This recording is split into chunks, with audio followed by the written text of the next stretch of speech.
T6 Summer 2013, Paper 1, Non-Calculator. I'm going to show you a couple of methods for answering this question.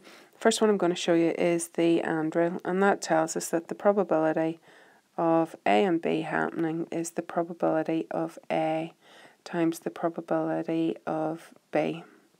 So we want the probability of getting a 5 both times. So the probability of getting a 5 is 1/6. Probability of getting a 5 is 1/6, and that gives us 1/36. The other way to do this is to draw out the probability space. So we have the first dice, we can get the numbers 1 to 6. Second dice, we can get the numbers 1 to 6. And then what we can see is in here we have 36 outcomes. So that would be a 1 and a 1, a 1 and a 2, a 1 and a 3.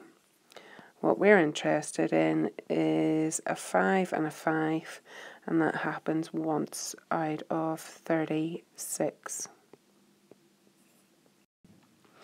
To write a number as a reciprocal, we first of all need to write it as a fraction. So 1.8 over 1. That's an improper fraction, so I'm going to multiply top and bottom by 10. 18 over 10. Can now cancel with 2 going into both, and that gives us 9 over 5. And the reciprocal is the inverse. So we invert the fraction and we get 5/9. To change any fraction into a decimal, it's important to understand that 7/11 is the mathematical way for writing 7 divided by 11. So we're going to do some long division. 11 doesn't go into 7, but it goes into 70 6 times. 6 11s are 66, so that would be remainder 4. 11 goes into 43 times. 3 11s are 33, so the difference between 33 and 40 is 7. And we're now going to get our repetition. That's going to go in 6 times, remainder 4, and that's going to go in 3 times. To show this repetition, we put a dot above the 6, because that's where the repetition starts, and then the 3, that's where the repetition ends.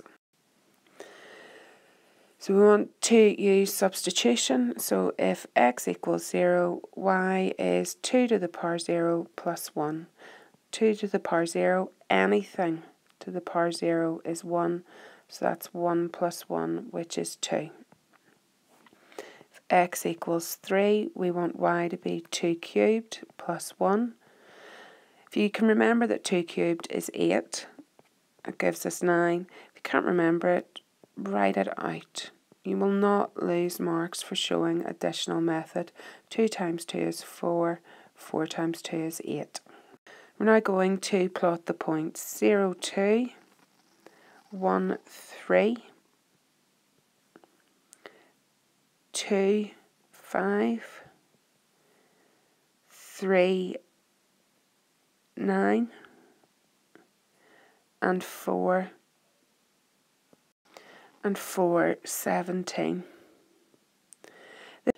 This line is a curve, so we take our pencil, and it's important to do this in pencil, and freehand draw a curve through all of the points.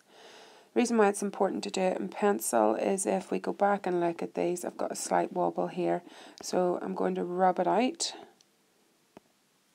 and draw it again.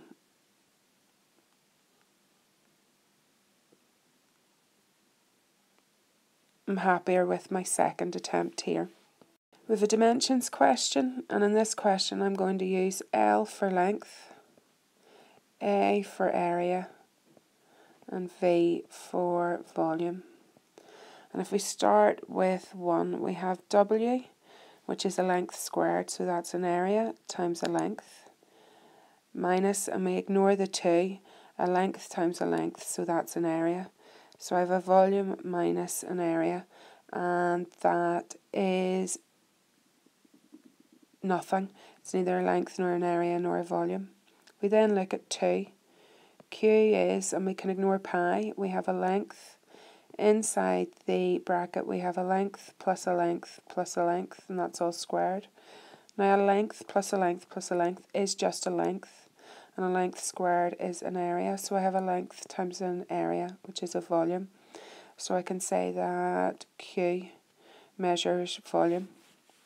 Z then, we have a length times a length, which is an area. Ignore the pi, we have a length squared, which is an area, and an area, subtract an area, is an area. P then, we have the square root of an area plus an area plus an area. Adding together areas gives us areas, and the square root of an area is a length, so P measures length.